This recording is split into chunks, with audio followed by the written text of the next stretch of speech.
एगो देवर ये होली के सीजन में अपने भौजी से का कहता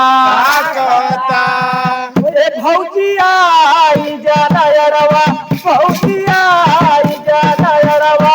भौजी आई जाना यारवा, भौजी आई जाना यारवा, रानवा न हो पिछवड़वा, रानवा